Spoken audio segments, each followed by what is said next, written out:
Olá, seja muito bem-vindo ou muito bem-vinda a mais uma aula de Direito Penal. Eu sou o professor Paulo Henrique Helene e no encontro de hoje nós vamos avançar no estudo da teoria do crime. Hoje, o nosso estudo será pautado no funcionalismo sistêmico, desenvolvido pelo professor Günther Jacobs. E ao final, eu vou te mostrar como esse autor chega ao direito penal do inimigo, esse discurso aí tão criticado nos dias atuais. Vamos juntos então? Bom, para compreender o funcionalismo sistêmico, é fundamental que você esteja acompanhando as aulas aqui pela sequência cronológica. Nós já vimos que a evolução das gramáticas jurídico-penais começa lá no final do século XIX. Nós temos, então, uma aula onde trabalhamos a teoria causalista, o neocantismo, o finalismo, a teoria social da ação. Nós já também estudamos o funcionalismo, mas o funcionalismo do grande professor Klaus Roxin, o funcionalismo, então, teleológico, que vem com aquela ideia de que o direito penal serve para a proteção subsidiária de bens jurídicos. E a gente desenvolveu todas as ideias do professor Klaus Roxin, sistematizou naquele encontro. Hoje, a gente vai ver o contraponto ao posicionamento do professor Klaus Roxin, que é o funcionalismo aqui, que vem logo na sequência, que é desenvolvido pelo professor Günther Jacobs. Günther Jacobs. E é o funcionalismo que vai aparecer não como funcionalismo teleológico, e sim como um funcionalismo sistêmico. Sistêmico, ou também conhecido como funcionalismo normativista, ou radical, ou monista. É fundamental que você anote esses sinônimos no seu material. Então, o funcionalismo que a gente vai estudar hoje é o funcionalismo sistêmico normativista, monista, ou também chamado de radical, exatamente porque ele desencadeia na ideia do direito penal do inimigo. Vamos então compreender as lições aqui do professor Günther Jacobs. E se você não conhece o professor Günther Jacobs, te mostro aqui uma foto dele. Olha só, essa foto aqui, ó, sou eu junto com o professor Günther Jacobs, lá na Universidade de Göttingen, no ano de 2016, uma foto aí que eu tirei num curso que eu fiz com ele. E também, se você viu a aula lá do professor Klaus Roxin, o professor Klaus Roxin também foi meu professor durante esse período de estudos lá na Universidade de Göttingen, na Alemanha, ok? Então, tá aí a foto no meu Instagram, se você não me acompanha lá, também me acompanhe e vamos ao que interessa. Vamos lá. De acordo com a doutrina, então, cerca de 20 anos depois das primeiras críticas de Roxin ao modelo finalista, lá desenvolvido pelo Wetzel, partindo da mesma ideia de funcionalismo, mas já com uma perspectiva absolutamente distinta no que se refere aos fundamentos, o professor Günther Jacobs propôs um modelo de imputação ao redor da ideia central de estabilização da norma. Olha aqui, esse é o primeiro ponto importantíssimo desse encontro. As ideias, então, que nós vamos trazer nesse encontro são relacionadas ao funcionalismo sistêmico do professor Günther Jacobs. E a primeira questão importante é essa que eu acabei de trazer. O professor Günther Jacobs, ele trabalha com essa perspectiva funcionalista, porque aqui se preocupa com a função do direito penal. E para esse autor alemão, qual que é a função do direito penal? É a estabilização da norma. Por isso, anote aí no seu caderno. Para tanto, afirma que o direito penal tem como missão principal a busca do reconhecimento da necessidade de estabilização da norma. Beleza? Então, primeira grande informação. Professor, mas por que ele vai falar de estabilização da norma? Olha como é o raciocínio desse penalista. Para tanto, você tem que entender que a base do Jacobs é o seguinte: ele vai apontar que a sua teoria tem como base a teoria dos sistemas, cujo principal artífice no âmbito das ciências sociais foi o Niklas Luhmann. Então, a teoria dos sistemas, ela vem lá das ciências naturais. e é incorporada às ciências sociais por esse sociólogo muito famoso, Niklas Luhmann. Basicamente, a ideia é o seguinte: nós temos então a sociedade como um sistema e o direito vai aparecer como um subsistema. E o direito penal, por via de consequência, será um outro subsistema. Todos caracterizados por serem autopoéticos, ou seja, são fechados e se autorregulamentam. Aqui no quadro, vamos esquematizar isso que eu trouxe para você. Vamos pegar aqui então, vamos imaginar que esse círculo aqui corresponde ao sistema social global. E aí, a partir disso, nós encontramos um subsistema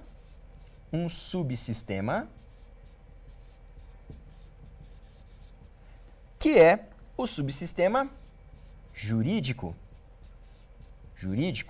Então, que traz aqui o conteúdo de direito.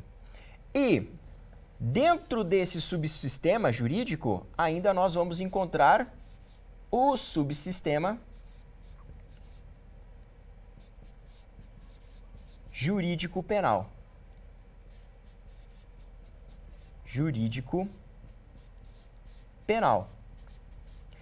Todos esses sistemas e subsistemas aqui, eles têm uma característica muito importante, porque eles são autopoéticos.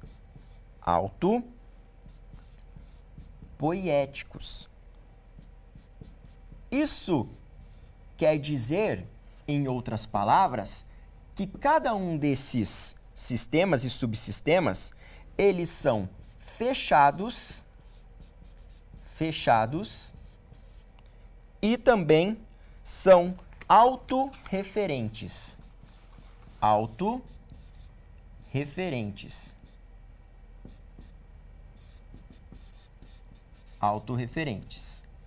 Ok? A partir desse raciocínio, você tem que tomar muito cuidado. Então, se eu tenho o direito penal como um sistema autorreferente, por via de consequência, esse direito penal, então, a partir dessa perspectiva, ele não deve obediência a outro subsistema do ramo jurídico. Por exemplo, o direito penal ele não está vinculado, em outras palavras, ao direito constitucional, as garantias que a gente encontra no texto constitucional. Então, começa a perceber a linha de raciocínio desse autor. Adiante, outra informação importante é essa daqui, ó. A assunção da teoria dos sistemas, por Jacobs, implica em conceber que tudo o que existe é formado por sistemas e subsistemas autopoéticos, exatamente conforme a gente esquematizou ali no slide anterior. E o direito penal, como um subsistema do sistema jurídico, ele teria uma concepção fechada. Isso é muito importante, você tem destaque no material, que visaria sua própria subsistência enquanto sistema. Ou seja, o direito penal não é um instrumento de controle social, mas sim da preservação do sistema ao qual está atrelado. Ou seja, ele visa proteger a estabilidade social. Entendeu? Então tem que tomar muito cuidado com esse raciocínio desse autor. Adiante, tem outra informação muito relevante. Para tanto, o objetivo central do direito penal seria a busca de estabilização da norma, que é o seu elemento estrutural próprio. A aplicação da reação penal, ou seja, a aplicação da pena, a aplicação da medida de segurança, teria por objetivo gerar a confiança da população no sentido da vigência da norma, que foi desafiada pelo autor do delito, de modo a fazer com que o próprio acusado e todos os demais cidadãos tomem ciência de que a norma, embora desafiada, segue vigente. Então, muito importante você ter em mente o seguinte: eu já te disse, você já anotou, que a informação principal no primeiro momento é que o direito penal em Jacobs, ele visa estabilizar a norma, correto? E aí, quando que a gente tem a desestabilização dessa norma? A partir do momento que o sujeito, ele pratica um delito, entendeu? E aí, a pena, ela vem exatamente para resguardar a confiança da população na vigência daquela norma. Então, o sujeito vai lá, por exemplo, e mata uma pessoa. Ele rompe com a expectativa normativa, compreende? E o que a gente faz para restabelecer essa confiança nas normas? Você vai lá e pune o sujeito, entendeu? Então, essa é a ideia central do discurso desse professor alemão. Adiante, nós ainda temos outras considerações. O Jacobs, de forma expressa aqui no seu Tratado de Direito Penal, ele afirma que não se pode considerar como missão da pena evitar lesões de bens jurídicos. Sua missão é, isto sim, reafirmar a vigência da norma, devendo equiparar-se a tal efeito vigência e reconhecimento.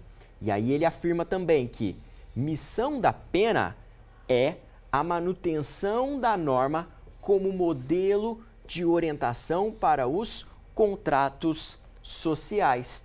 Conteúdo da pena é uma réplica que tem lugar à custa do infrator frente ao questionamento da norma. Então, olha só, na primeira parte aqui da fala do professor Günther Jacobs, você vai perceber que ele se contrapõe ao raciocínio do professor Klaus Roxin, que a gente estudou no encontro anterior. O Roxin fala, o direito penal ele serve para proteção de bens jurídicos. O professor Günther Jacobs ele não trabalha com essa dimensão de bens jurídicos. Para ele, a gente trabalha então com esse aspecto normativo. Daí o nome funcionalismo normativista, que aparece como sinônimo do funcionalismo sistêmico. Sistêmico porque tem a base em Luhmann, na teoria dos sistemas, e normativista porque visa a estabilização da norma, ok? Então, a aplicação da pena se justifica exatamente nesse argumento aqui. Compreendeu? Está pegando a ideia, então, do professor Günther Jacobs? Adiante, eu quero sintetizar aqui para você como fica cada uma das categorias do crime, em síntese. Olha só, para Jacobs, o direito penal se presta a manter a configuração normativa de uma sociedade concreta, isto é, em funcionamento. A função da pena, então, é manter a validade da norma violada. A configuração do injusto se centraliza no conceito de imputação, isto é, de se remeter a alguém capaz à responsabilidade por uma conduta contrária ao direito. E aí, ele ainda complementa em seu panorama teórico o quê? Que o injusto é configurado por um comportamento não tolerável socialmente, atribuído ao agente de modo objetivo. E na perspectiva do Günther Jacobs também aparece a teoria da imputação objetiva da conduta e do resultado, segundo as regras de imputação.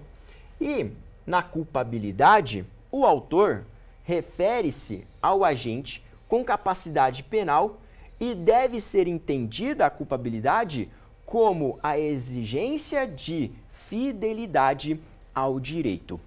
Dentre as grandes contribuições do professor Günther Jacobs, que sem dúvidas aqui ele é um grande penalista, um grande tratadista, afinal de contas, se você pegar o tratado dele de direito penal, tem uma parte muito complexa com relação ao dolo, com relação à tentativa. Mas aqui nesse ponto, em apertada síntese, eu quero destacar para vocês que ele traz uma grande contribuição, assim como o professor Klaus Roxin, no tocante à teoria da imputação objetiva, que inclusive eu destaquei aqui, ó. E aqui no panorama da teoria da imputação objetiva, aparece um negócio que você não encontra em todos os livros, que é a denominada teoria dos papéis. Teoria dos papéis. Então, quando você for estudar a teoria da imputação objetiva em Jacobs, você vai ver que os critérios que ele elenca ali para imputar um resultado a determinada pessoa são diferentes dos critérios adotados, por exemplo, pelo professor Klaus Hoxin. Ali ele trabalha com a teoria dos papéis, que cada pessoa na sociedade ocupa um certo papel. E ele traz algumas categorias que freiam o direito penal, como o sujeito criar um risco permitido, como a questão do princípio da confiança, proibição de regresso e também comportamento da vítima, capacidade da vítima. São critérios que ele traz aqui para o sujeito conseguir, diante de um caso concreto, atribuir responsabilidade penal, imputar determinado resultado. Ok?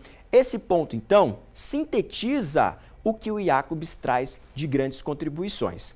A partir de agora, a gente vai avançar para um aspecto crítico relacionado à teoria desenvolvida pelo professor Günther Jacobs. Por quê? Olha só o que os autores começam a falar de Jacobs. Schoenemann chega a referir que o modelo de autorreferência, ou seja, a validação do sistema pela busca de sua própria estabilidade, retira o padrão operativo de limitação de suas competências, conduzindo à conclusão de que, para preservar a validade do direito penal, os fins justificam os meios. Olha a crítica que esse autor alemão contemporâneo faz ao Jacobs. E, além disso, ele complementa que é justamente essa falta de limites conjugada à ideia de que as pessoas não são mais do que subsistemas psicofísicos dentro dos sistemas sociais que permite Jacobs conceber um direito penal do inimigo com ampla intervenção e vazio de garantias. Então, em suma, o que a doutrina aqui está sinalizando? Que o discurso do Jacobs é muito perigoso. Em outras palavras, para estabilizar a norma, vale tudo. Os fins justificam os meios. Não me interessa o mecanismo de punição que eu vou trabalhar. O que vale é estabilizar a norma. E, pegando nesse gancho aqui, a gente começa a discutir agora a construção do direito penal do inimigo desenvolvida pelo Günther Jacobs e que é o ponto alto de maior crítica na doutrina com relação a esse penalista alemão. Você vai perceber a partir de agora que dentro da teoria do Jacobs vai haver um direito penal dividido entre direito penal para cidadãos e um direito penal que será endereçado para os inimigos. Então, olha só aqui. De acordo com a doutrina, então, a construção sistêmica do Jacobs levou às últimas consequências a perspectiva funcional, chegando ao ponto de fazer distinção entre um direito penal para cidadão e um direito penal para inimigo. Então, o Jacobs, ele, em outras palavras, ele aqui vai trazer uma dimensão de tratamento diferente entre o que ele considera cidadão, então uma pessoa que é cidadã, e um sujeito que, nas palavras dele, nem seria considerado uma pessoa. Seria aqui o denominado inimigo, que teria um tratamento que não estaria sujeito ao rol de garantias e direitos fundamentais. Entendeu? Para o inimigo, você não precisa trabalhar com presunção de inocência, com o devido processo legal, entendeu? Você pode trabalhar aqui com prisão preventiva sem ter elementos ali com relação à materialidade, sem relação com indícios de autoria, ok? Então, Como que ele chega nesse fator que distingue direito de cidadão e direito de inimigo? Olha aqui, segundo Jacobs, se a norma que atribui ao ser humano a qualidade de pessoa também pode negar a atribuição a quem não se deixa coagir a viver num estado de civilidade. Olha o raciocínio. A norma confere a qualidade de pessoa, então a qualidade de cidadão. E se a norma é a base de tudo do sistema jurídico penal, ela também pode negar a existência de uma pessoa. Então, ela consegue afirmar a existência de um inimigo. Olha como isso é um discurso perigoso. Então, complementa-se aqui que os inimigos seriam, a rigor, não pessoas. Ele nega aos inimigos a característica de pessoas, só que é altamente criticado nos dias de hoje, que constituem fonte de perigo social e para os quais não valem as disposições protetivas do direito dos cidadãos. E aí você pode estar se perguntando, professor, mas eu na teoria do Jacobs, eu seria quem? O cidadão ou o inimigo? Se eu praticasse um crime, eu ia ser rotulado como cidadão ou inimigo? Aí entra algumas questões problemáticas desse discurso. Veja aqui comigo. Avante. Segundo aqui o autor alemão, quem não pode oferecer segurança cognitiva suficiente de que se comportará como pessoa, não pode esperar ser tratado como pessoa. Tampouco o Estado está autorizado a tratá-lo ainda como pessoa, pois, de outro modo, estaria lesando o direito de outras pessoas à segurança. Ou seja, se você não quer obedecer à expectativa normativa, se você não está apto a conviver dentro de um ambiente onde as pessoas obedecem aí à norma, você será então rotulado como um inimigo. Entendeu?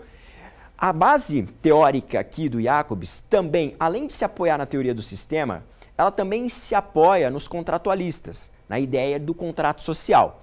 Se o sujeito, então, é aquele que rompe o contrato social, que não se submete ao contrato social, a essa pessoa, então, nós teríamos o tratamento de inimigo. Entendeu? Então, não é qualquer sujeito que pratica um crime que vai ser punido aí sem direitos e garantias fundamentais. Então, você tem que valorar como que esse sujeito se comporta dentro do seio social, dentro do sistema aqui entendido pelo professor Günther Jacobs. Então, percebeu aqui como que o discurso chega à ideia do direito penal do inimigo? Se o direito penal serve à proteção da norma e quem está dentro desse sistema que visa a proteção da norma, a estabilização da norma, não atende às expectativas normativas, esse sujeito pode ser rotulado como inimigo. O Jacobs ele não chega a citar, por exemplo, quem são os inimigos. E aí ele deixa uma margem para valorar que isso desperta várias críticas. Na Espanha, aqui no Brasil, você vai ver os livros de direito penal batendo muito forte nessa questão. Porque, afinal de contas, quem que é o inimigo? É você? Entendeu?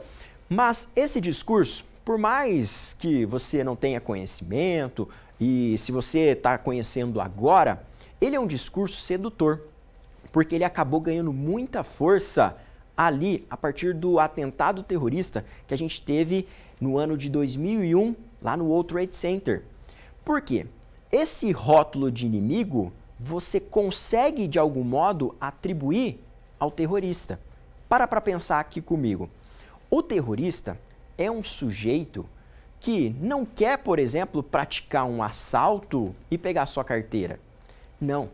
Quando um terrorista atua, por exemplo, como ele atuou lá no 11 de setembro, pensa aqui comigo, a ideia era matar tão somente as pessoas que estavam dentro daquele avião. Você se recorda? Eu tenho muitos alunos que são novos, né? Então, alunos que não vivenciaram esse momento. Você se recorda desse episódio aqui, ó? O avião chegando colidindo nas torres. Olha só, para pensar. O terrorista que está dentro ali daquele avião, a ideia dele é matar aquelas pessoas tão somente? Ou romper com o pacto social? Ou desestabilizar o sistema normativo? Entendeu? Então, a partir disso, ganhou muita força o discurso do direito penal do inimigo.